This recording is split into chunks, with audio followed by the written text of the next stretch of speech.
Hi, everybody. Today is Friday, November 28, 2025, and our dear friends Ray McGovern and Graham Fuller are here with us. Welcome back, Ray and Graham. Thank you. Thank you, Nima. Please subscribe and hit like button, helping us reaching more people. And let me, Ray, start with you and what's going on in Russia. The meeting between Orban and Vladimir Putin is so important because we know that they were planning for a meeting in Budapest, and I'm talking about Donald Trump and Vladimir Putin, which then they have decided not to go with that plan. But after all, looking at what's going on between the United States and Russia, considering 28-point plan uh, on the part of the United States, then changed some. They modified it a little bit during the meeting that Rubio had in Geneva with Ukrainians together with Europeans. It seems that the plan has been handed over to Russians, and Russians are just seeing what is in that plan. How do you see the way that things are changing in terms of the conflict in Ukraine? Are you optimistic toward what's going on? Well, Nima, it's a realistic. I have always been against dismissing this latest overture as, a fool's errand or dead on arrival. I mean, let's face it, the proposal or talking points haven't arrived yet. So how could they be dead on arrival? So what's happening now is they are going to arrive, and they're going to arrive in the person of Witkoff, who is due in Moscow probably Monday, maybe Tuesday. But the whole thing is very, very urgent, very pressed very, very urgently by Trump.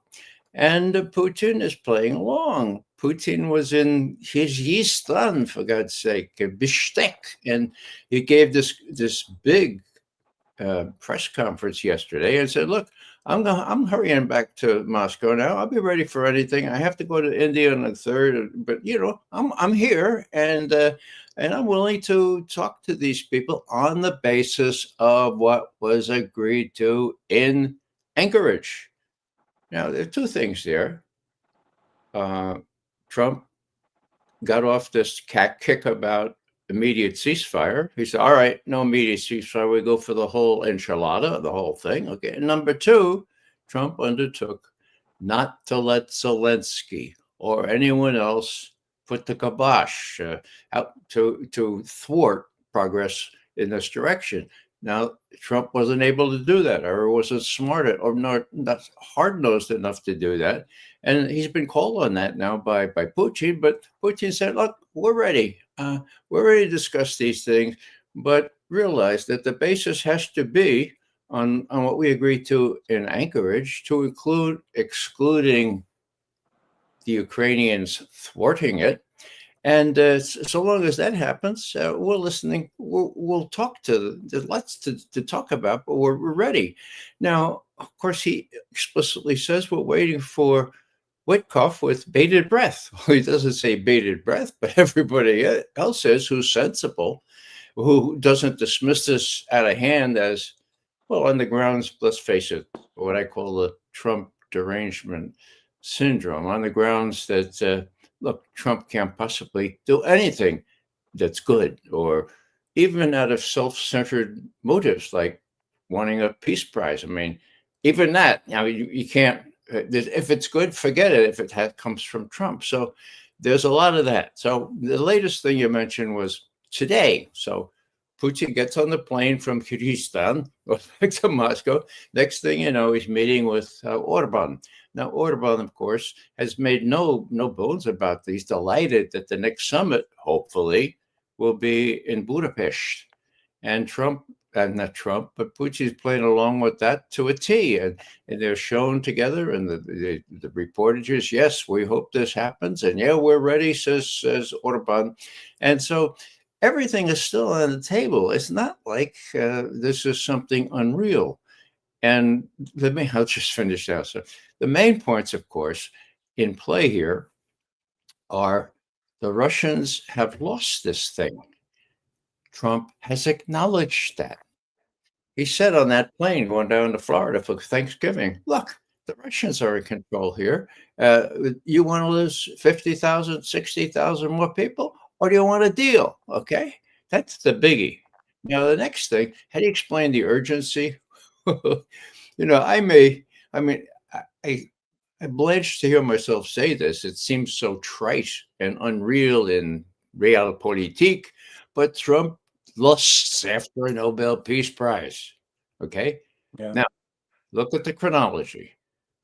Nominations opened in mid-October. They close on January 31st. I don't at all exclude the notion that this, in part, explains why Trump is doing all this. The big thing is the victory on the ground by the Russians, but this plays a part, and it counts, in my view, for the urgency with which it's being pursued. Now, last thing I'll say is the British, as they usually say, this is not proper. This is no way to hold negotiations. This is chaotic. Well, yeah, but it's Trump. And the big thing is Putin is not dismissing it out of hand. He said, all right, come on, Witkoff, let's see what you have to say. Let's see if we can get this damn war over. Yeah.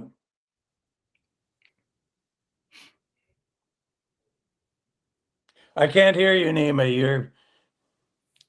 Can you hear me? Yes. Graham, when it comes to the negotiations with Russia, do you think that the United States would push for, because the three crucial points in the plan is one of them is the limitation of the size of the army of Ukraine.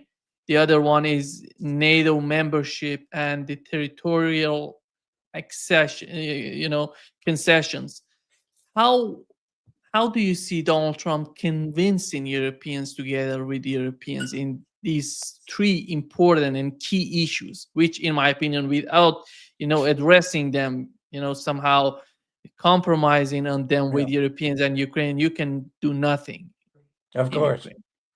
Yeah, well, Nima, you raise a very interesting point and something I've thought about. I'm going to be a little bit unconventional here, or perhaps impolite. I've wondered now for quite some months, at least, as to what kind of hold that the EU has over Trump in this question of negotiations. I go back to the immortal words of that great East European stateswoman, Victoria Nuland, who in 2014 said, F the European Union. I think that question is now quite pertinent. We've been over this thing before, over and over. Europe has no money. It has no armies. It has no significant weaponry. It has no plan. It seems confused about its identity, where it's going, what the ultimate goal is.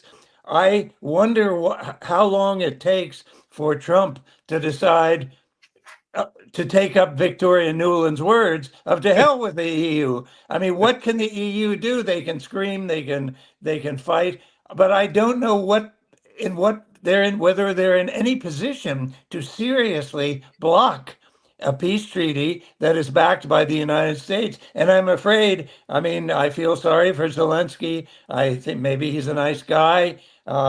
He's been brave. He's been put in a terrible position, but he has no cards in this game.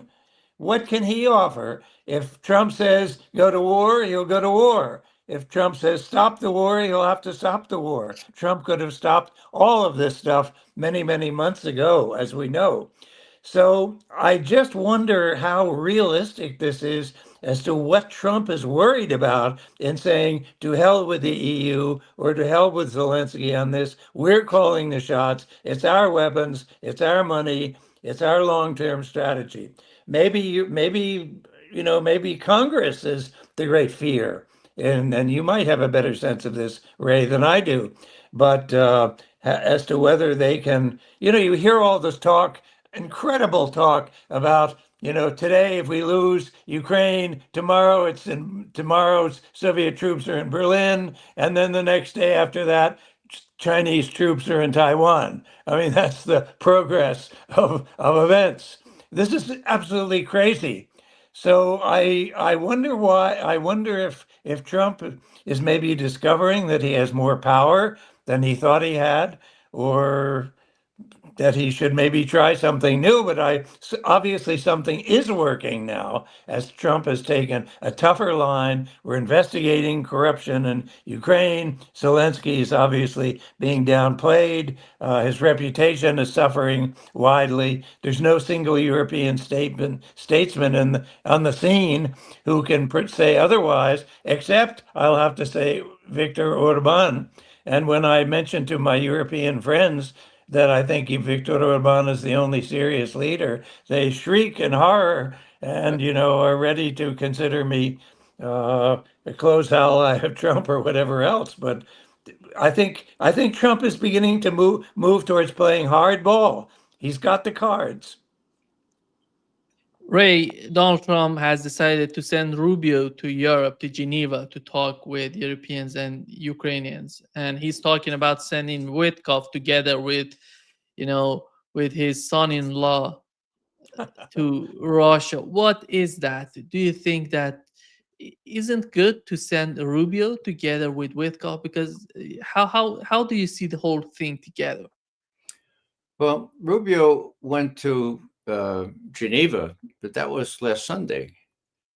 I have no knowledge that Rubio is going with Witkoff this coming week to Moscow. Is that what you're saying? Yeah. Oh, No, I'm talking about no. Okay, so Witkoff gonna go together with Donald Trump. Jared Kushner, yeah, Jared okay, Kushner, but not yeah. Rubio. Yeah. Well, Rubio is someone that Trump seems to have to tolerate.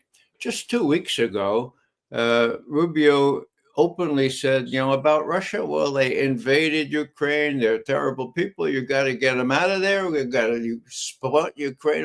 2 weeks ago, okay? Now, to send him to Geneva to talk with various people, Ukrainians, Swiss, Europeans, well, that was kind of a sop to the Europeans. I agree with Graham. The Europeans don't play a role here. Matter of fact, I think it was actually Lavrov or Peskov who said, look, European, the reason they don't invite is because they don't matter anymore. They're not involved, okay? But for appearance's sake, well, there's Rubio. And the more important thing is that this fellow, Daniel Driscoll, said to be very close to J.D. Vance, he went to Kiev, okay? And what did he say in Kiev? Forget about it. The war's over, you guys. You got to be really realistic here because this is what's going to happen, okay? And if you don't believe that you're losing on the front, I can show you maps and pictures, but he added this. He says, that the Russians are producing rockets and missiles up to kazoo. I mean, they're putting them in buildings now that they run out of room for, so they can use that at any time. So look, this is it. As my friend J.D. Vance said 2 months ago, it's over. We're not doing Ukraine anymore. Whoa, the reaction was terrible by the Europeans, but that's what Driscoll told them. And then he heard that some Soviets, sorry about that, some Russians were meeting, I think in Abu Dhabi, wasn't it? Yeah. Yeah, Abu Dhabi. Yeah. With the Ukrainians. And he said, oh, man, this is an example of how improper U.S. diplomacy is. He said, maybe I'll crash that meeting, okay? So he goes to Abu Dhabi. They let him in the door.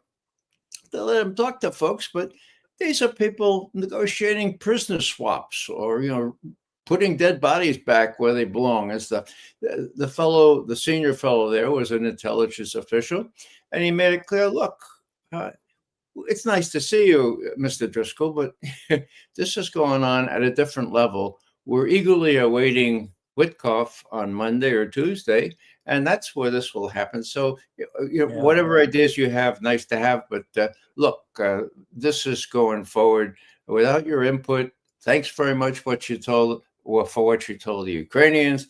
So this flurry of activity this week, and not least, and this is really worth noting, it's hard these days to be an intelligence analyst, and particularly a current intelligence analyst. Now, Graham knows what I'm talking about. You have to keep up with everything. Now it's all video, okay? So you got the plane, the person in the United States on a plane going on vacation in Thanksgiving going to Florida, right? So he sits on the thing. You can hardly hear the guy, okay? And say, what's going on? He said, well, the Russians are in charge. The Russians are winning.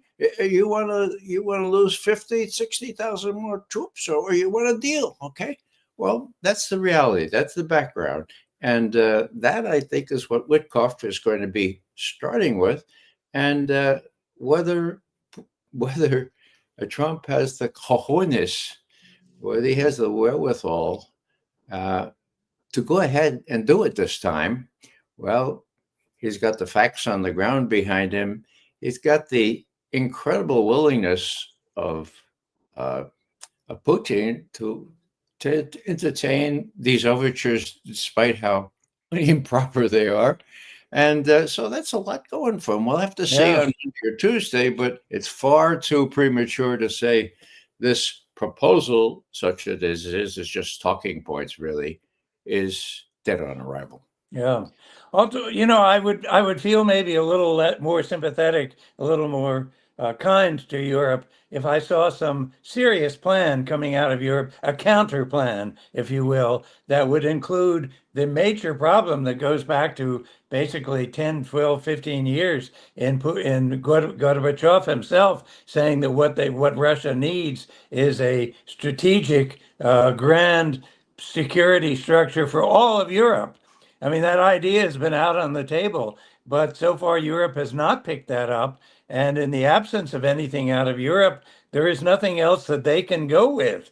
I had hoped that maybe there would be some creative imagination, but it seems to be Orban, and Orban is despised in Europe. I mean, quite despised by almost everybody.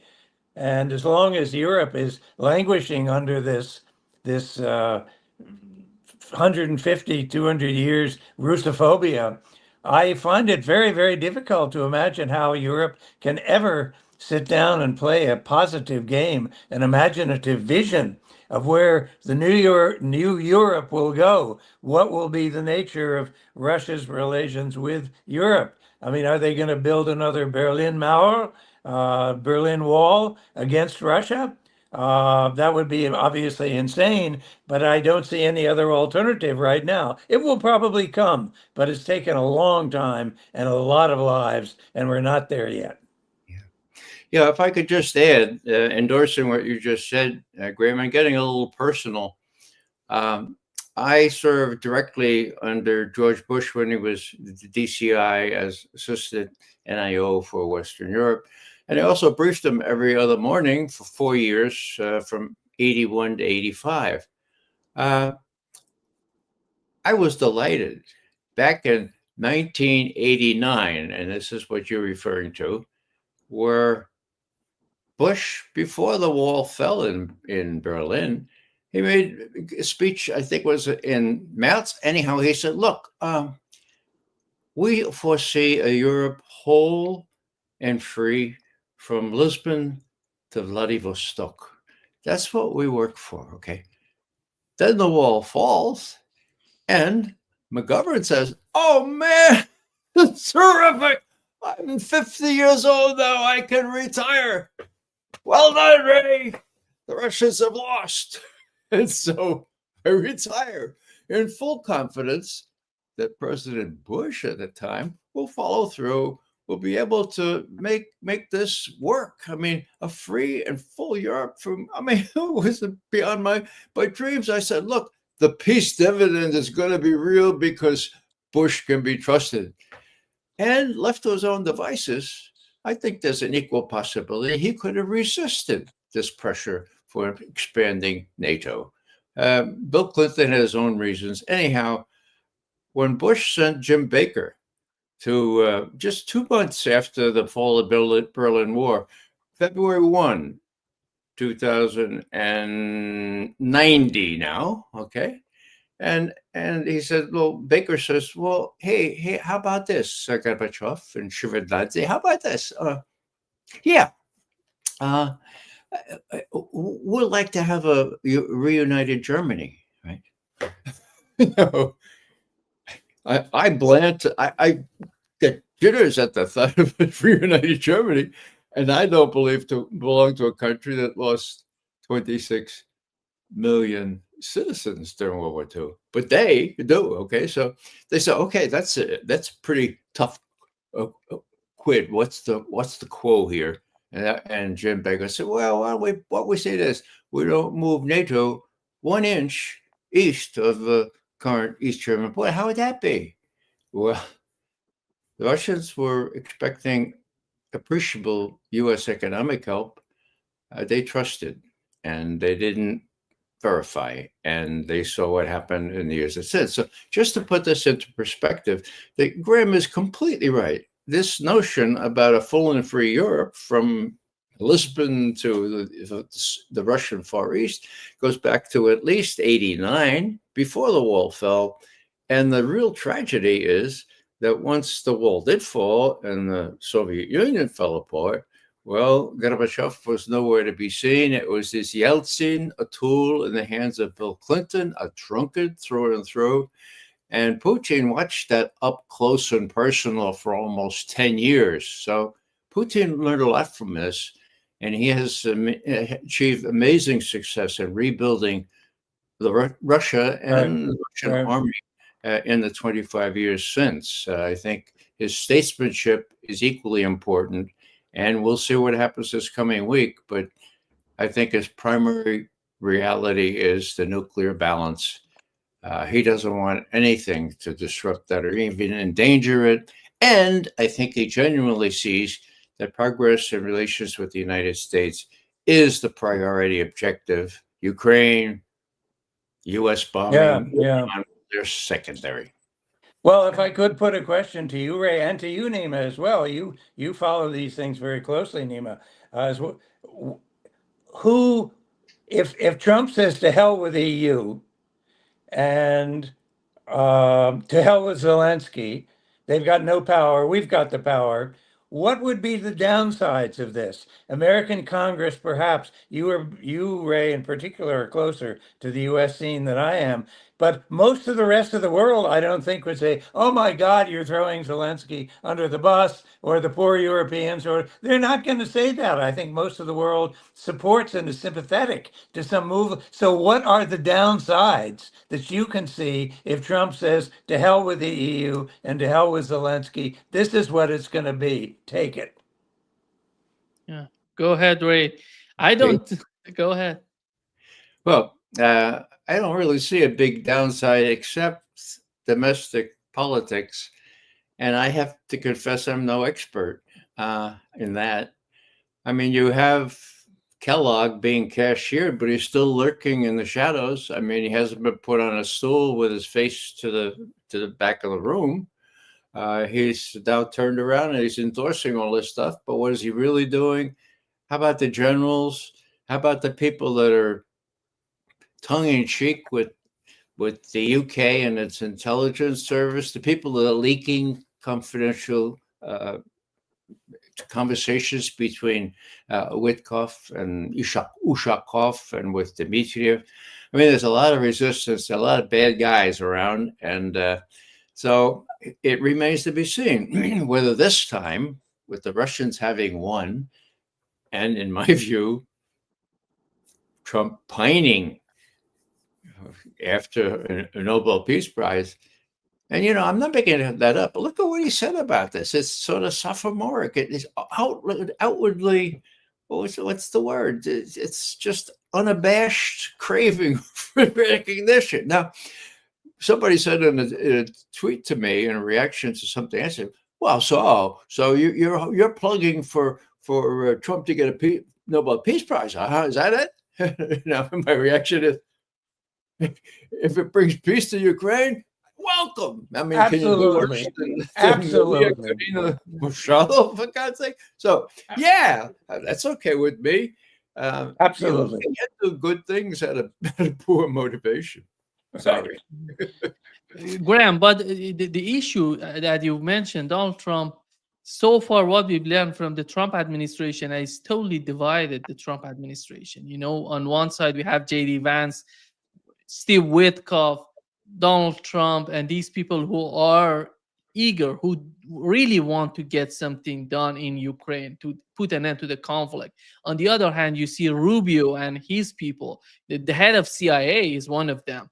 You know, the closer to Rubio and what's going, they don't want to let Donald Trump go against. You know, they want to be more aligned with the establishment in the United States because they don't see Donald Trump, you know, as the, you know, as the, you know, the, because they want to show how powerful they are within the administration. I think what the reason I'm saying this because of what we've learned from the Iranian foreign minister recently, 2 days ago. He said that Iran has reached an agreement with the United States during the talks they had with Steve Witkoff 3 times. And every time Witkoff called someone in Washington, which could be, in my opinion, it was Marco Rubio and his people. And they said no to whatever has happened during the talks. You know, it shows how powerful are these people within the administration. Can you hear J.D. Vance? I think J.D. Vance is, they somehow manage J.D. Vance. He has nothing to say. We cannot hear him enough. Well, I mean, all I can say is Trump is president, and I don't know what powers go with the presidency, but in theory, he should be able to overrule. I'm talking theoretically here now, I guess, but in theory, he has the ability to overrule. Certainly, Rubio has no particular. I'm sorry, Mr. Rubio, but I don't think he has any particular serious credentials. I'm quite impressed, on the other hand, by Witkoff, who I think surprisingly turns out to be perhaps a very excellent diplomat who Putin is willing to spend hours talking with, which shows that they're on the same wavelength to talk to each other. Anyway, all I'm doing is challenging the idea that, oh my God, Trump can't do anything because there are people who disagree with him. I don't know what the limitations of his power is, but I hope he will explore them. And he's never ashamed to do so in general. But anyway, it's just a stray thought argument. No, it's a good point. And with respect to J.D. Vance, he has said, and this goes back 2 months now, we're done with Ukraine. No more money, no more support. We're done with Ukraine. Those are his words, okay? Now, he has been sort of quiet, but, you know, his guy is Daniel Driscoll. They went to law school together. Man, they got these quotes. He's Secretary of the Army. He's a power to contend with because he replaced that hawk named Kellogg, the general that had been screwing things up. So I see, in a word, I see Driscoll carrying out the bidding of J.D. Vance and the president and Witkoff and other people feel that way. And interestingly enough, Putin in that big interview, very important interview yesterday, lined up these constellation of stars. And well, these guys and there's these guys, we don't know how it's going to turn. Maybe Witkoff will tell us how it's going to turn out when he comes here just a couple of days from now. Yeah, no, absolutely. Well, yeah, the key issue, in my opinion, is the corruption right now. How they can, because everything is coming down in Ukraine. You see Yermak, you know, Zelensky just accepted Yermak's resignation. That shows how desperate is the situation in Ukraine. And if the Trump administration, those people who we know that they're smart in the way that they're acting, if they go after the corruption, is the key. Europeans would back down somehow because they're participating in a network of corruption. That's the key issue in Ukraine. I agree, but of course, we've all known about that corruption for years, and only nobody wanted to talk about it. And now everyone's saying, "Oh my God, we've just discovered that Ukraine is corrupt." I mean, this is kind of crazy, but it does suggest that the power is shifting away from the standard players of Zelensky and his entourage.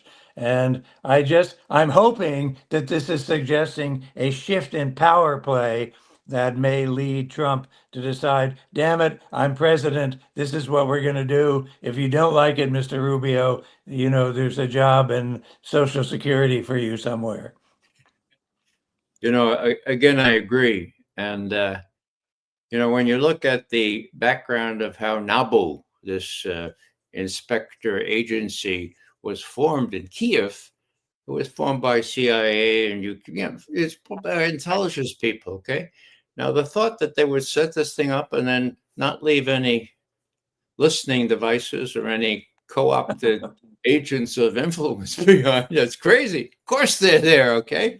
So these investigations, going back now a month at least, nobody should be shocked. But the interesting thing is that it's the U.S. that's behind it, okay? Yes.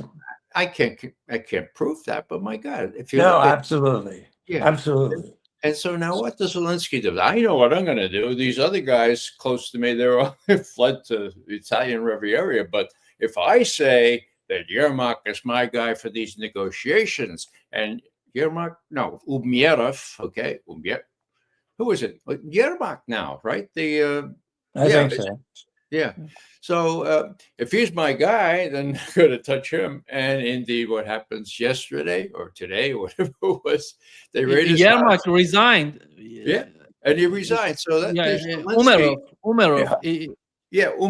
Umerov. Yeah. So that leaves him kind of, he's resigned. But whose house did they raid today? I think it was his Yermak, wasn't it? So all these guys are falling like flies. I don't know if Yermak is still around. Maybe he's joined Umerov wherever he is. But all that is designed to weaken Zelensky. And as you point out, Nima, to show the Europeans that they shouldn't be shocked at all this corruption. And they'll have trouble explaining it to their electorates why they send billions and billions of dollars to this bunch of people who steal things. Yeah, well, several commentators on many different media have commented that it's von der Leyen and Merz and all of these other people, Macron, are really fighting for, especially people like von der Leyen, who are not really even truly elected.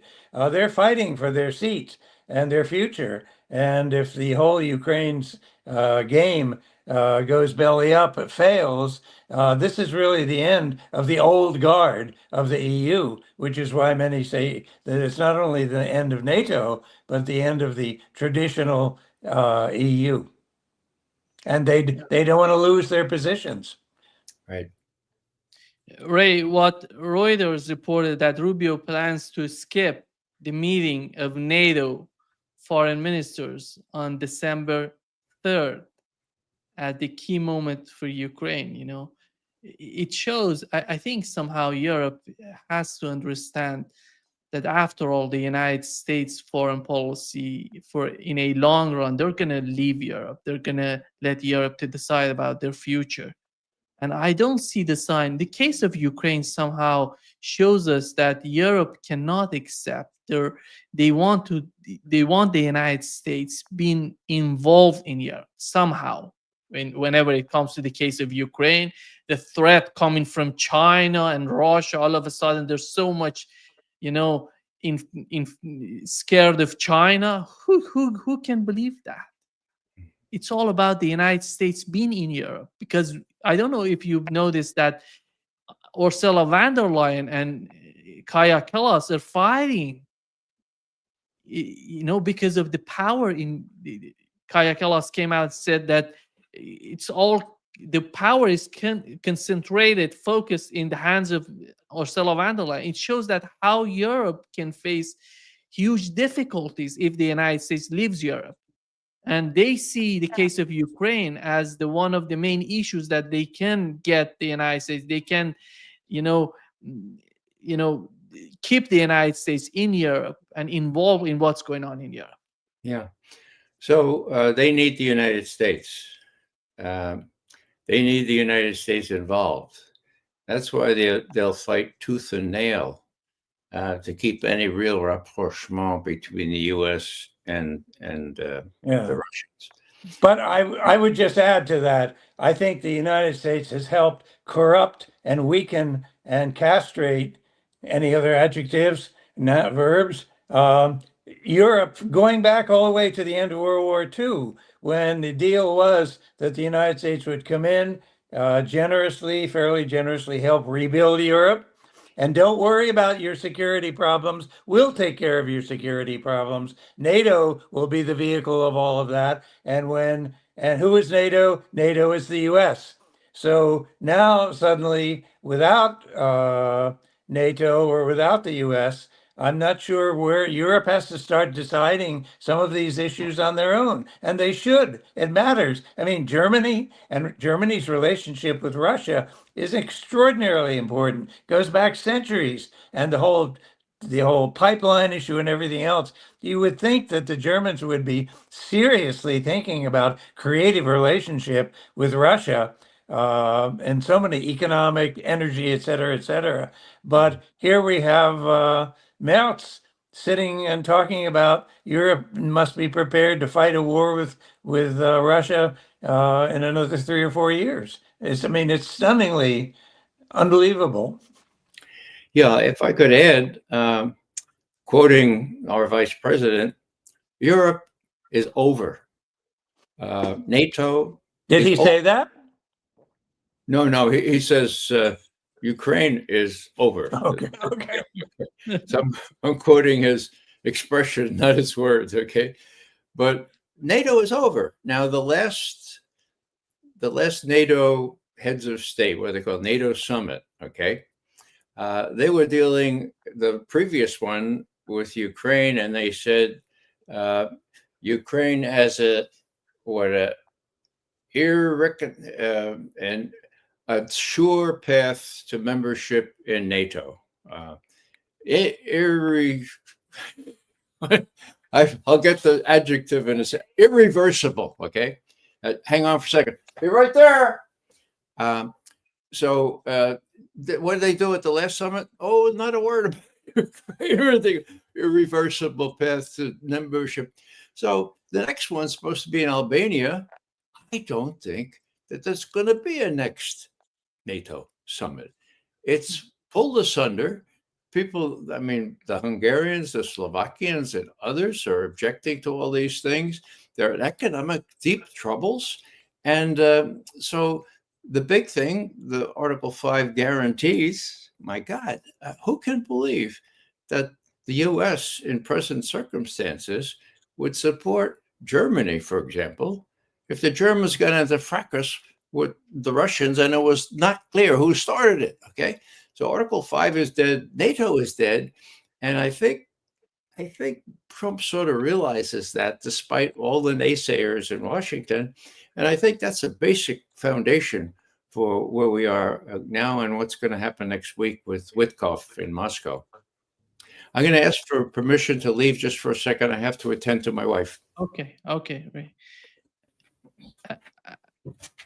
I think, Graham, what is happening with the case of Europe, and specifically with the case of Germany, is that Germany cannot survive without Russia. They are, you accept it or not, they are the most important, I'm talking about Russia, is the most important country when it comes to the economy of Germany. And one of the reasons that, I don't know if you saw in the mainstream media outlets in the United Kingdom, they are attacking AfD in Germany because they feel if they come in power, that would be hugely, influence this sort of hatred that they're pumping toward Russia.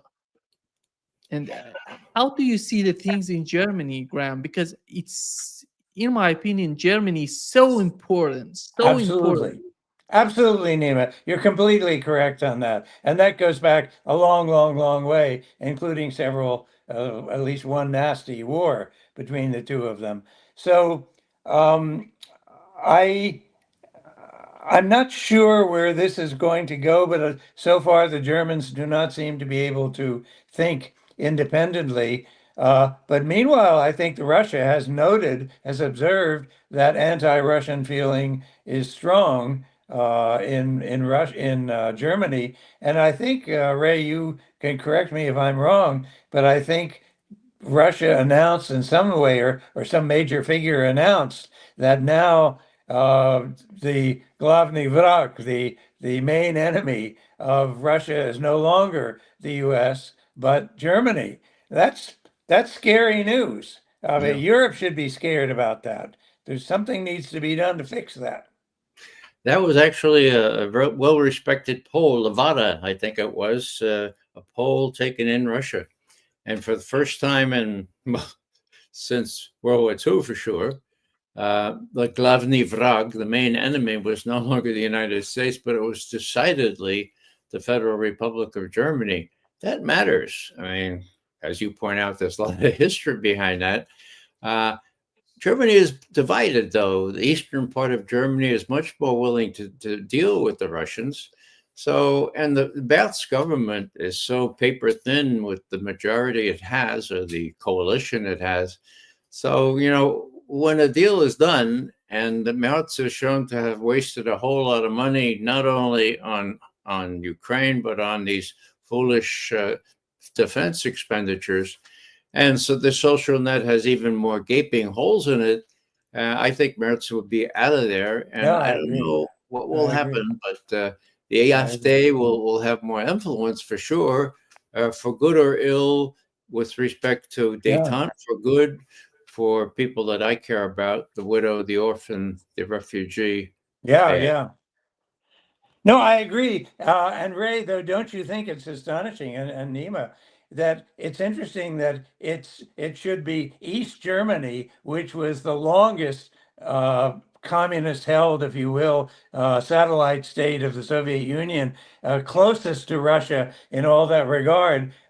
They have accepted, they have instinctively a greater sense of warmth towards Russia and the past Soviet Union than most other European countries. And then you have Hungary, Orban, and any Hungarian knows that they were twice invaded by the Soviet Union to crush an uprising for independence in Hungary. And the same thing applies to Czechoslovakia back in the day. And here, these are the states that are saying, we got to work with Russia. They're not saying, like Kaja Kallas, that, this is the enemy, we've got to bring them down, destroy them, blah, blah, blah. That's quite significant that these states that know Russia are willing and want to work with Russia.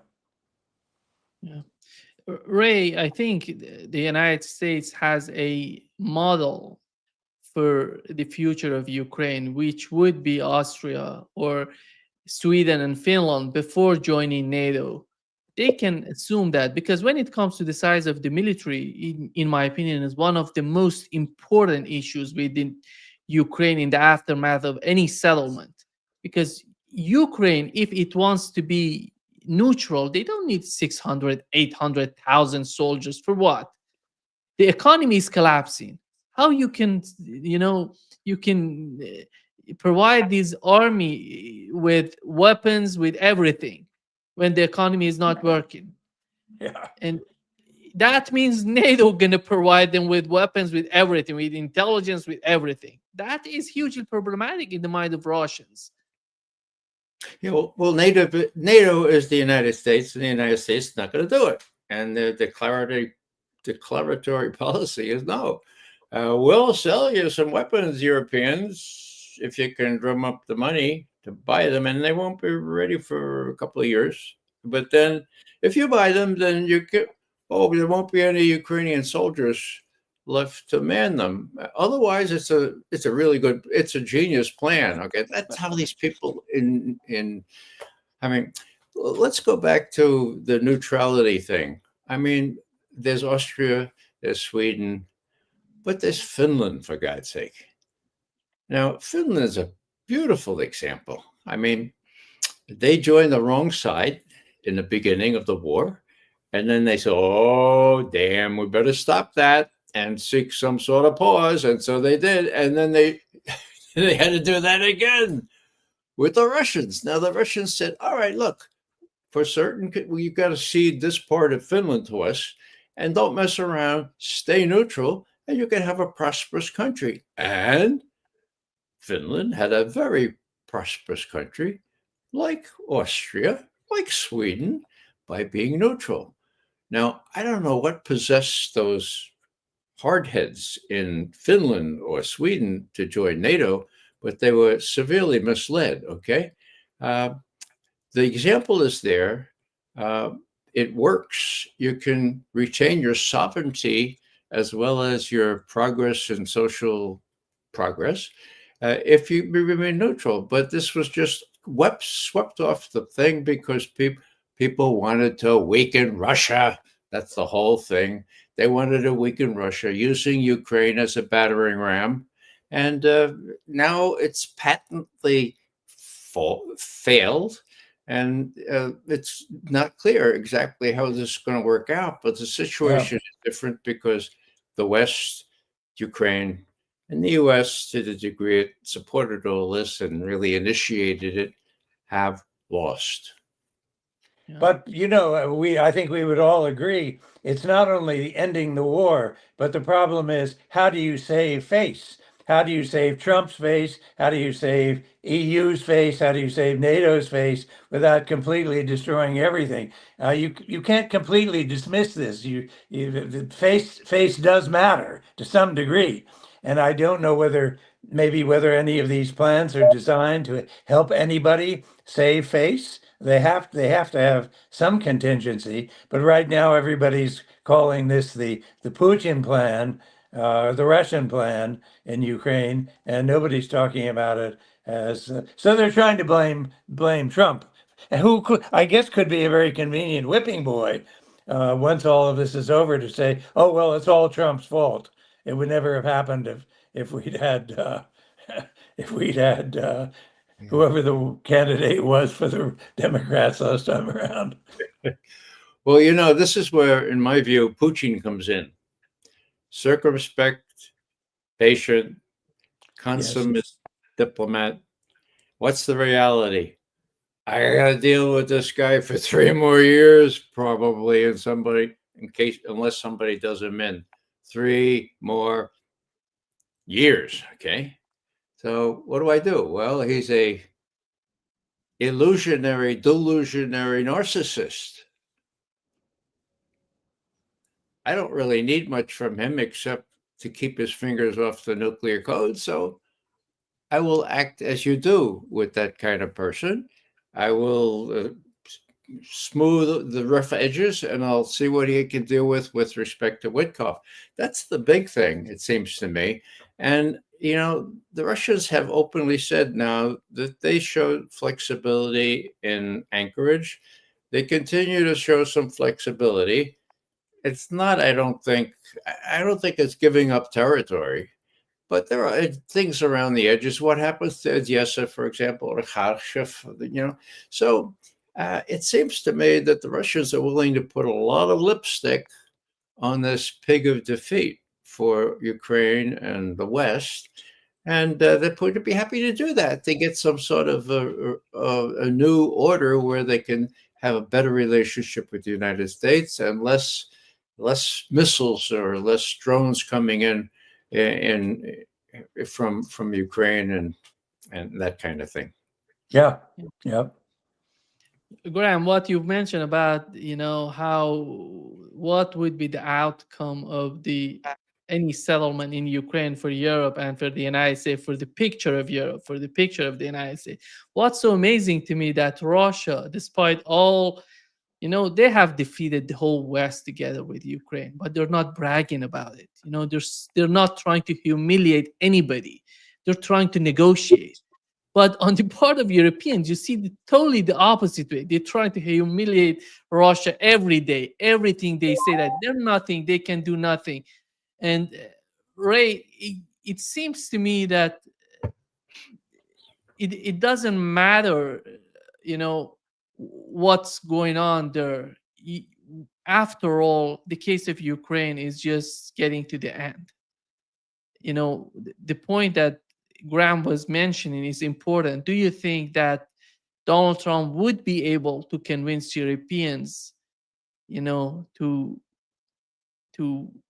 get along with what the United States has in its mind toward the conflict in Ukraine, or we're gonna see the continuation of this sort of back,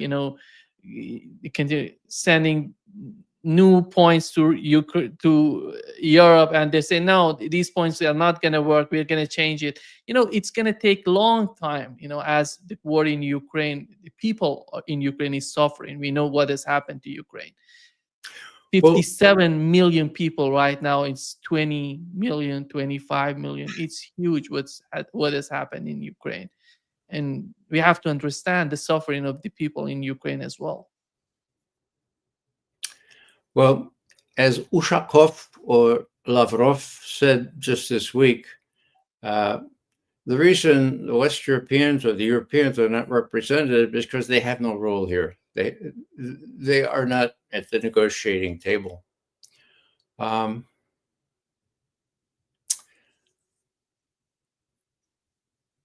Europe can try to thwart this kind of thing, but if Trump has any cojones now, and I think he probably does, this is not going to work.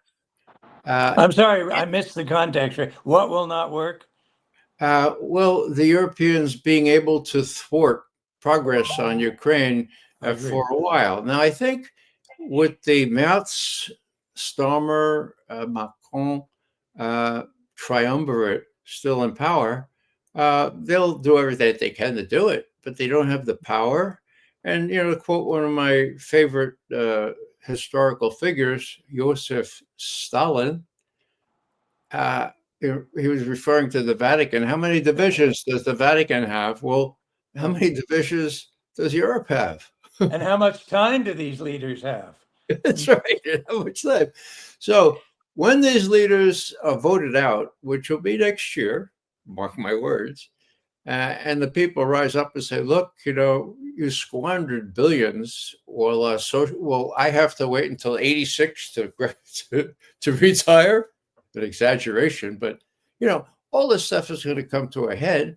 And so here's Putin saying, well, I got 3 more years of Trump, just maybe another year or two of these coalition of the killing of the willing. Okay. And so, hey, we're winning. I'm in no real rush here, just as long as I can keep Trump's fingers off the nuclear codes, and I'll do whatever I can to do that. And I'll be very perspicacious, and I'll flatter him up and down, and I'll nominate him for the Nobel Prize, for God's sake, if you call off the dogs of Europe, and if you make a sensible resolution to Ukraine. Well, I mean, Nima, coming back to what I just said a few minutes ago, I would be happier if I saw some independent thinking within Europe right now about where the future is going to lie between Russia and Europe. I mean, as we say, we can't put up another Berlin Wall. That's pointless.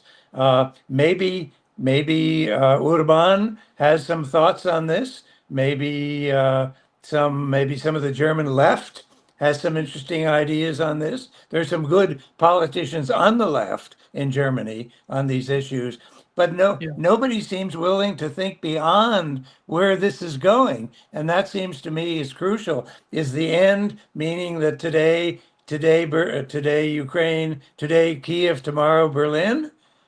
I think that's a crazy idea. And I don't think anybody really believes that, but you have to have some alternative planning for what happens if you accept, a Russian victory, whatever you want to call it. You have to have some plan for how you are going to integrate yourself into the East. And we say East, it's not just Russia, it's the whole damn BRICS thing, which really, really matters. And I don't see any whisper of anybody willing to think beyond that wall so far. Well, I think that's because these political hacks that have bubbled to the top in Europe haven't been confronted. with this kind of decision yet. Now, if what I anticipate or what I more or less hope happens in Moscow this week makes it clear that the war is being settled by Russia and the United States, irrespective of the Europeans, it'll take a while for that to trickle down, But the main card that both superpowers have is that Russia has won. Trump acknowledged that in that plane going on vacation. Everyone kind of knows that this has to be dealt with. And most important, Putin can be gentle and circumspect and not rubbing Trump's nose in it, but by saying, oh, we agreed to do this with respect to Odessa. Odessa, yeah, well, Ukraine has Odessa. They need Odessa if they're going to be a sovereign state. I mean, without access to the sea, they become a farm for the rest of Europe. So, yeah, let's talk about that. Let's see. So this can be done in a gentle, sort of gradual way, it seems to me, all because we have a statesman in power in the Kremlin. And I think we should just kind of acknowledge that and say, for God's sake, we're lucky to have him. Absolutely. But, to say that, Ray, you and I could get fired if we were in a position to be fired. Nima can fire us, but nobody else can fire us. And to say these things about Putin that I've long felt, and I think you have too, that this is one of the few really serious statesmen in the whole world. I mean, where else? I don't know enough about Wang Yi, the Chinese foreign minister, who seems a savvy guy. But who else in the world is carrying any weight, any gravitas on these grand international issues except Putin and being responsible and restrained? I think, after all, Ray, what is your take on the Russian agenda in the aftermath of any settlement? Do you think that Russia would be happy to help Ukraine, improve, and somehow, if having a, let's assume that we're going to have a government in Ukraine that would be, somehow in a good relationship with Russia and with the West, with Europeans. In my opinion, the final goal would be the government would have be connected with Russia and with Europeans in a way to maintain some sort of balance. And I see Russia being happy about that, even helping Ukraine, because when it comes to the seizure of Russian assets, this is the crucial point. Russia would help Ukraine if they let Russia do its way, not the way that Europe wants to do it. Yeah. Dima, I'm happy to report that when you can forget about the seizure of Russian assets, the Belgians have woken up to what that would mean for them. And some of the other Europeans have said, look, Ursula von der Leyen, forget about it. It's not going to happen. I think that the signs are very clear now. It's not going to happen. Okay. So no assets, right? Those assets, as you properly point out, could be used for rebuilding. Look what the Russians have already done in places like Mariupol, places that they took back in 2022. Yeah, mostly 2022. I mean, those are rebuilt cities. Or Chechnya. Yeah, or Chechnya, right, even before. So they have the wealth, they have the wherewithal. Most of those people are Russian speakers. Lugansk and Donetsk are really long-standing benefits of Russian reconstruction efforts. So I see that happening, and I see it happening gradually. So, these things can all be attenuated. And if Putin were a different sort of person, I would have more fears. But the Europeans are not going to be able to do anything except jump up and down, except Ray, I think both. I just want to say, except false flag sort of operations, which they have already started to no avail, but they could do a big one, and that's what we have to watch out for on the part of the Europeans, not anything more sensible. Yeah, I was just going to mention that, and thank you for mentioning it. MI6 scares me. I mean, if a bomb happened to fall on MI6, the world might be a better place. Don't quote me. But I mean, I think the British are past masters at these false flag operations. We've already seen a number of them, these so-called drones coming in from Ukraine, coming in from Russia, that hit Romania and elsewhere. These are potentially very dangerous. If an American warship gets hit in the Baltics, that could be very, very ugly. And people don't always remember. You can say, well, the proof will come out in 6 months. But before 6 months are up, people have made up their minds. They've taken actions. Various emotional reactions come out of that. So, yes, I think we do. I hope Washington, I hope CIA is watching this very closely for false flag operations. Yeah. Thank you so much, Ray and Graham, for being with us today. It was a great pleasure talking. Go ahead, Ray. Do you want to add something I before just got wrapping a up? message from my editor at consortiumnews.com. The article that I labored over after I heard Putin's Q&A yesterday, and then about Orban today, is up on consortiumnews.com. Joe Loria, the editor, suggested I mention it. It's up there now. You can access it. That's great, Great. Ray. Thank you, Ray, for what you're doing. Great, Yeah. as always. Thank you, Thank- Nima and Graham. Thank you, Nima. Great See to you. talk to you both. Bye-bye. See you. Bye-bye. Thanks.